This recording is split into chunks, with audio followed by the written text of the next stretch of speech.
interact with niche-specific Instagram influencers. Please understand that persona is the name of the game in Instagram. People follow personas. They're not following just because somebody has nice pictures. Most people can do that. Most people can manage to post nice pictures every once in a while. Instead, they're following personas because they have a distinct spin on whatever niche they're in. They have a distinct personality. They have a distinct point of view. Whatever the case may be, it has elements of some sort of cult. By cult, I'm not using that phrase in a negative way. Instead, people are looking for just a specialized knowledge from people who specialize in that type of information. There's a little bit of a cult dynamic going on here. When you have that kind of relationship with your following, they are more likely to give you the benefit of the doubt. They're more likely to click on the profile links of people you're giving a shout out to. That's real influence.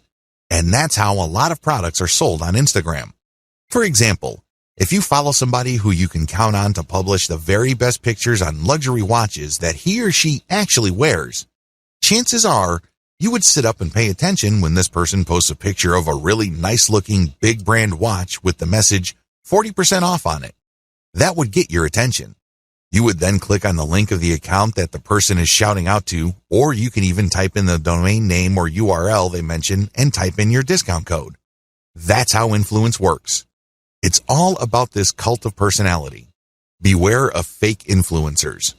Unfortunately, when word came out that online stores were paying good money to Instagram influencers for product placements and shoutouts, a lot of shady marketers started building fake accounts.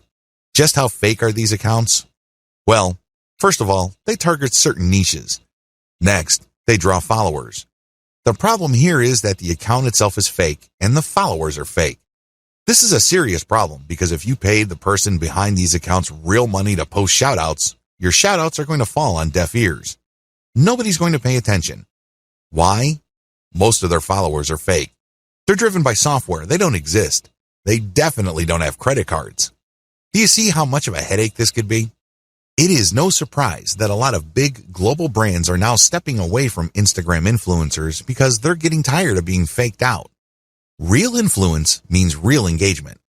So how do you make sure that you pay and interact only with real niche-specific Instagram influencers? Well, it's actually not all that hard. You only need to look at the public statistics of these accounts. You can see the amount of engagement their content gets. You can also see how many followers they have. You need to measure the total amount of engagement they get by dividing that number by the number of followers they have. Look for a ratio. This is how you would know if there is enough engagement with that account. This is a way of seeing who's fake and who's not. You can also look at the content that they post. If they keep posting the same stuff over and over again, that might be a red flag. Also, look at the comments. Is there actual care taken in sharing?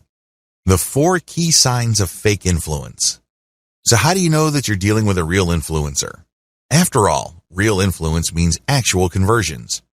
There are 4 telltale signs of fake Instagram influence. Sign number 1, equal following and follower ratio. If you notice that an account follows a lot of other accounts while enjoying a large following, this should be a red flag. Chances are they just followed a lot of accounts, so these other accounts would follow them back. Those people may be real, but they're not interested in what this account is posting because they're just following back out of courtesy. That's fake influence.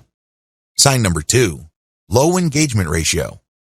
If you notice that this account posts a lot of content, but the engagement ratio is low, this is a red flag.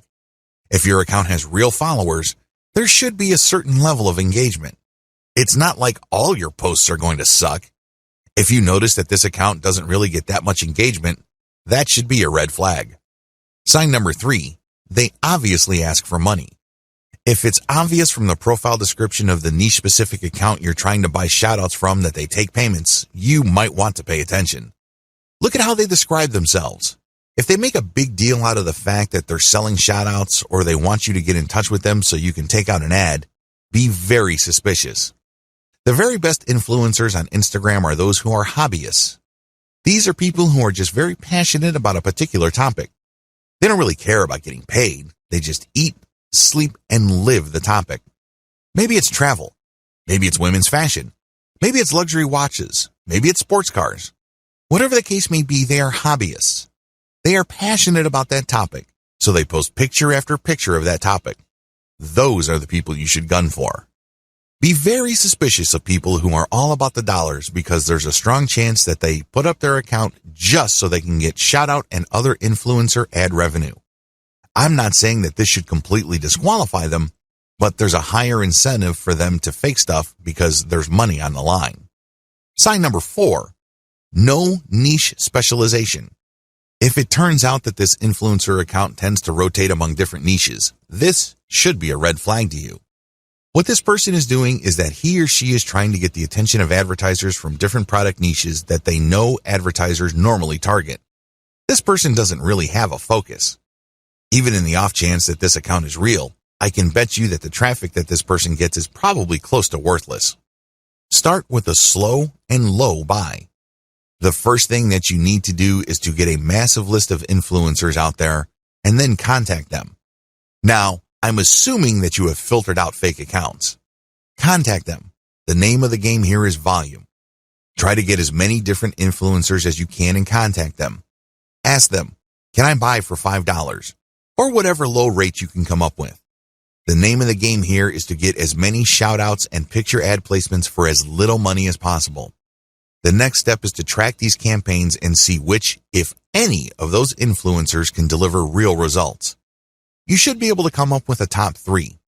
If you, for example, have 100 influencers running your ads and doing shout-outs, you should be able to identify the top 3 in terms of conversions. You own your online store, so you know whether you sold or not. You know whether you moved a product or not. You should also use specialized discount codes so you can track who is actually selling. Pick the top 3 and pay them more for exposure. This is how you maximize your results.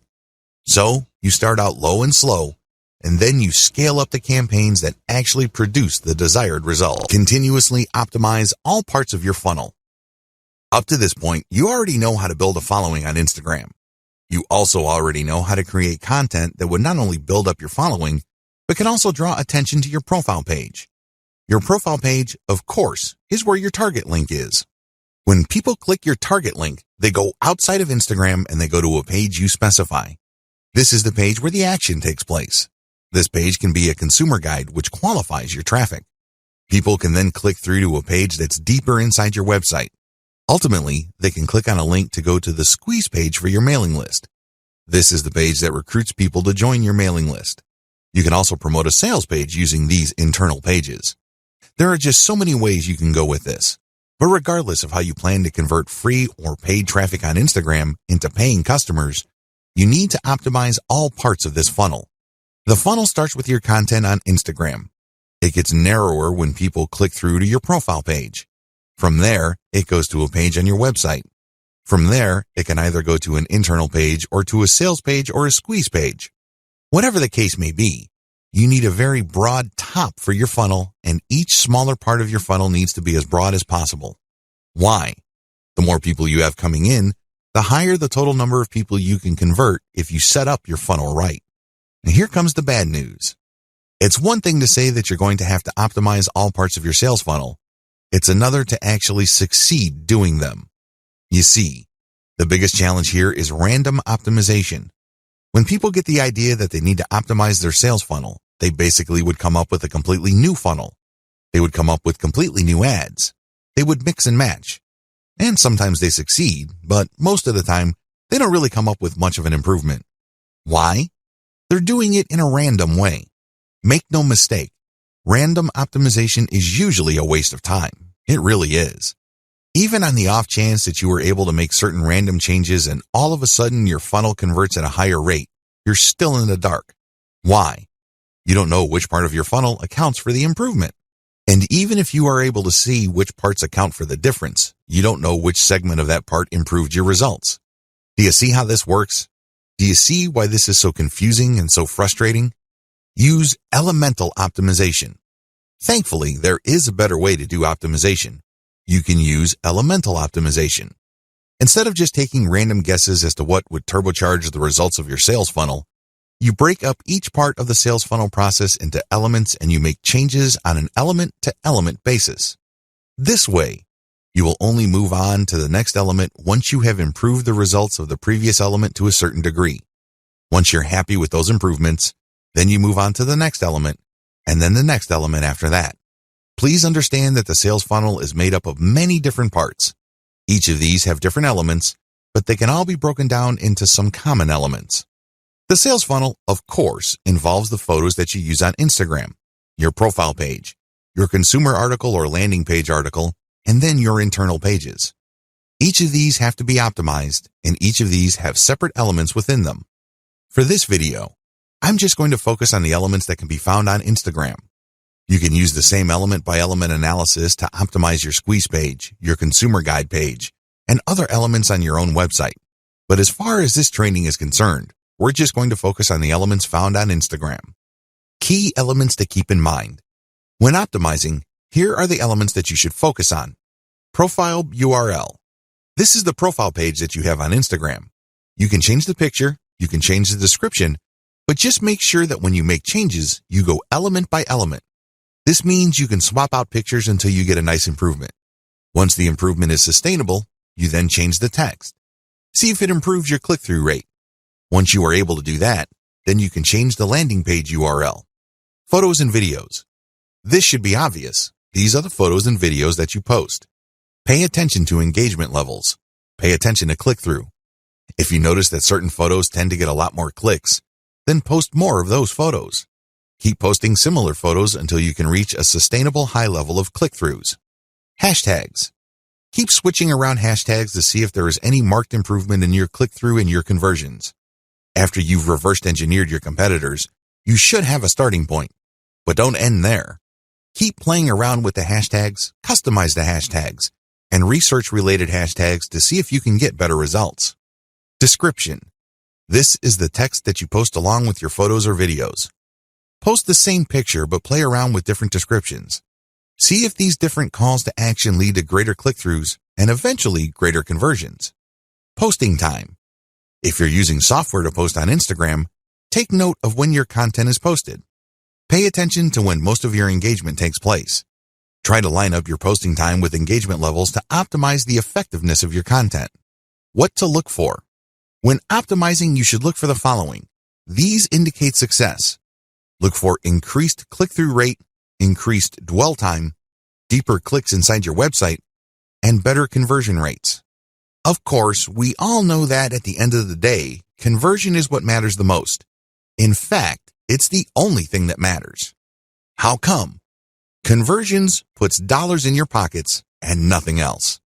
However, to get there, you have to increase click-through rates. You also have to see if the page that you are presenting to people you draw from Instagram holds their attention for a longer time. You can keep optimizing that page to maximize dwell time.